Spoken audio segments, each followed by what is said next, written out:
Hey, Guns and Things. I wanted to do a video tonight on the Cold Steel Quick Draw Sword Cane that I got today from Midway USA. They're a little bit more expensive than Chicago Knife Works, but they ship the next day. Chicago Knife Works will make you wait 2 weeks before they even ship. Okay, so I bought that. I also got my wife this leatherneck Tonto. It's $14 and change. Awesome knife, pointy, deadly, with this nice Krax, I guess they call it, handle. And I got myself, because I've already got one of the Tontos, but I got this here, and this one's the Cold Steel Mini Tack. And this one here's got like the Krax handle, but it's full tang. I think the other one's full tang too. And this knife is razor sharp. And this point is deadly. That point right there, it's crazy. I don't even want to touch it. It's so pointy.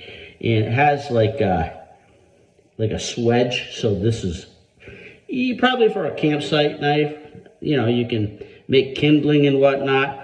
And it has these finger grooves, troils, I guess they call it. This is like up top, they've got jimping, I guess it's called. So you got a nice grip on it, and it's got this Krax, nice thin. So you can use this as a neck knife. It comes with a sheath.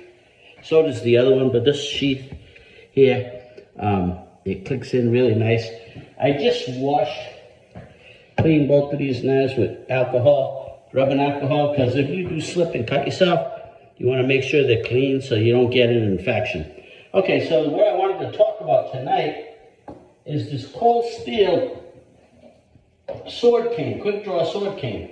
And one of the things about it is when it comes in, it's kind of long. And a lot of people have done videos, and then people ask them, can you cut this thing down? And nobody's giving you a real answer. They're, I don't know, I can't do this and I can't do that. And one guy said it's a solid cane, you can't cut it. That's not true. When it came in today, I tried it out and it was too long for me. I'm about 5'6" on a good day, and I wear boots that'll give me an extra half an inch. They're just nice, strong, work boots. And I'm a short little Italian guy from Providence, Rhode Island. So I needed to cut this thing down. So what I did is, first of all, I tried to get the tip off of it, and it wouldn't come off. The rubber tip on the end is actually kind of like plastic.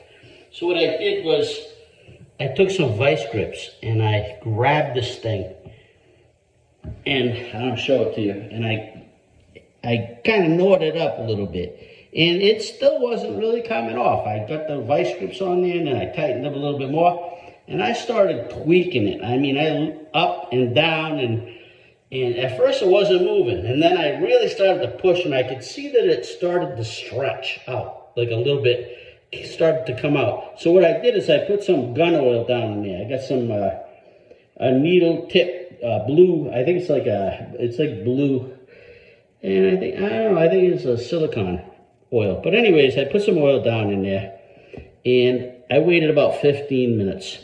So then I started again with the vice grips, and it slowly started to move, and then it popped right off. So somebody said in one of their videos that this thing was solid, and that's not true. This is really heavy grade, strong aluminum. I could say that. If you crack somebody in the head with this, it's gonna hurt. So there's the tip. And what you can see here is how this thing actually tapers. It gets thicker as it goes up. So this cap here, I wanted to keep it because I didn't want to go finding another cap for it.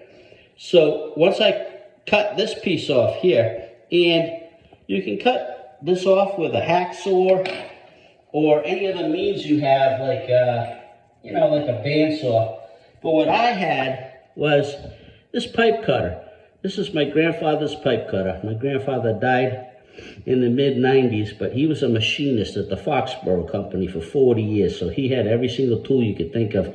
And what this is, it's got a carbide blade here, circular blade, and you tighten this down on the pipe, and you swirl it around and then every time you tighten it a little bit more, and the more you tighten it, you spin it and spin it and spin it, and finally it cut it off.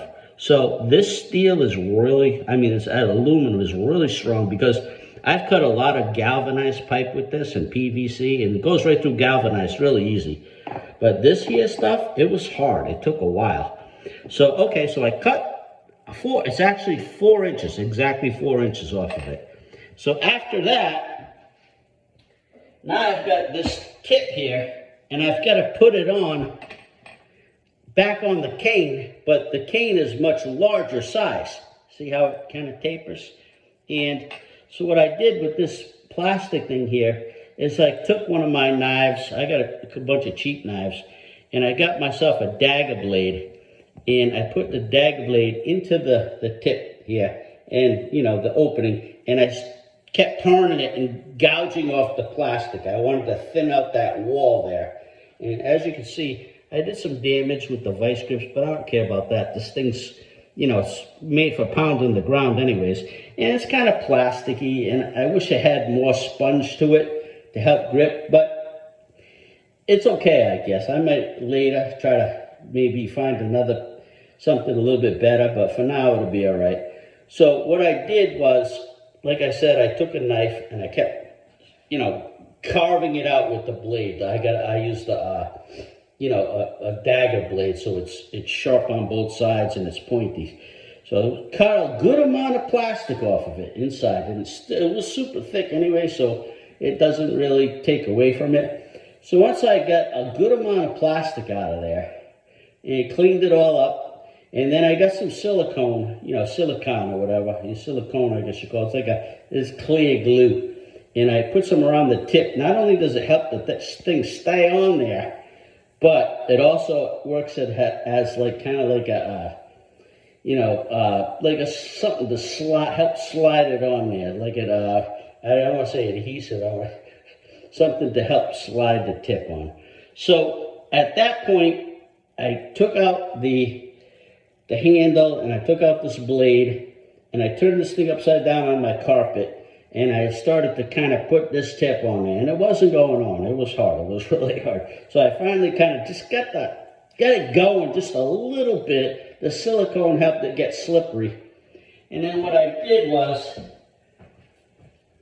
rubber mallet, and I started hammering it down, and then all of a sudden it started to go down. And as you can see, I hit it so hard, it kind of made like a ring around it when I kind of put it down, maybe too hard, but this is hard plastic again.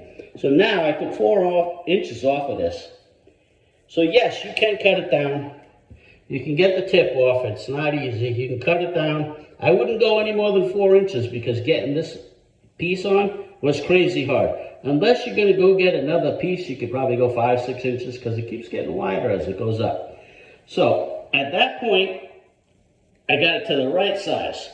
So I'm going to take this is like a bird's head, like they put on the shotgun gun grip. And it's okay. At first I didn't like it, but you get like your middle finger on there, you get your index finger around it, and your other 2 fingers kind of grip around it. And you got to slide this out, and this thing comes out. And this here aluminum tube is pretty strong. You can whack somebody in the head with it. You can hold it in one hand. Lynn Thompson, the guy who, started Cold Steel, shows how, you can throw this to a friend if there's a bunch of people, and you whack somebody in the head with this, and it's really hard aluminum. I want to keep saying when I say steel, but it's not steel, it's aluminum. So now this here piece is like, it's a needle, okay? That thing is dangerous. 18 inches long. You could definitely stab somebody easily with this. But, I had a situation where I go to Target at night, and I park in the back because I got a brand new car and I don't want nobody near it. I got a brand new Mini. I got a Mini. John Cooper Works. It's like $45,000, and I don't want nobody parking there. So I park in the back, And there's a bunch of kids riding these electric bikes around there, and they're kind of riding wheelies, and they're swerving at you on purpose, like they want to screw you. So I'm thinking to myself, I got this cane, I'm walking, and I could whack them with the cane if they get too close to me. Get away from me. I had one kid try to run my feet over on purpose. He goes around doing that. He thinks it's funny. So if you have to pull this out, you're definitely going to injure them. And if you're swinging at them and this scratches their face, they're going to need a lot of stitches. So anyways, when I first got this thing, it was hard to pull out of the cane. So they've got four rubber grommets. I don't know if they're actually rubber grommets that are, I can't really tell if they're like just rubber grommets that are rolled over this and snap into place. But either way, what I did was I put some gun silicone on here, and I put it in and out of the cane a couple of times to soften it up, get it easier to come in and out. Lubricate, that's the word I'm looking for, right? I keep forgetting that word, so help me out. Shout them right out when you know them. So anyways, then I wiped it down, and I wiped the inside down a little bit, so now it goes in and out easier. So this here, cold steel, quick draw cane with the, I want to say it's a spear point. And people can't even tell what it is, but this thing here will get you out of a jam. You're just walking with it. And I've got some nerve damage in both of my feet from martial arts for many, many years. So this actually helps me walk a little bit, especially when I'm going up or down a curb. I took it to Target tonight, and it helped me get up and down the curb. So cold steel sword, quick draw sword. You can cut it down. You can get this cap to go back on there, but it's a lot of work. So I hope this video helps somebody who wants to know that. Maybe you're leery about buying it, but you can do it. It's not easy, but it can be done. But anyways, I wanted to talk about another incident I had today at the Dunkin' Donuts, and there's this kid in there, and he looks like he just got released for his 47th felony charge. And he's walking around, he's walking up to people, and he's putting his chest out, he's staring at people. And he came up to me, and he kept walking by me and looking at me, and he was kind of doing this. And he was right in my face. And I was getting a little nervous that I might be in a confrontation. I live in Florida, and Florida's a stand your ground state. I'm not looking for trouble. I'm an old man. I'm 60 years old. I'm just going in there to get a coffee. I'm waiting for my coffee. But this kid, he had a backpack on. His pants were down, way down. His underwear was showing. He's about 6'2". I'm 5'6". And he just kept walking by me and doing that, looking at me and doing this right in my face. And the fourth time he came by, I put my hand under my shirt because I keep this. I keep the Cold Steel Counterattack 1. And I don't know if this kid knows how close he came to dropping this thing off the hospital with him. And I obviously I don't want to hurt anybody, but he was trying to intimidate me. And hold on, I can't even get it back in, right? So there we go, snaps in. I also carry this, the Cold Steel Urban Edge. That's another thing for safety. But then he went outside, and he was staying out there waiting for me, I think. And luckily, my coffee took a little longer than he wanted to wait. And then he rode off on his bike. And I thought to myself, I just almost went to prison, or he almost just died. So, and, obviously, I also carry my SIG P365 with 12+1 in it. So, the thing is that I'm prepared for a goon like that, and he just thinks he's going to go around and intimidate people. He's got another thing coming. Anyways, that's my video for tonight. I hope it helps. Cold Steel Quick Draw Sword. You can buy it. You can cut it down. Have a good night. Thanks for watching. Stay safe out there. It's getting to be crazy. They just keep letting these criminals back out onto the street. The Democrats are doing it on purpose. Good night, all.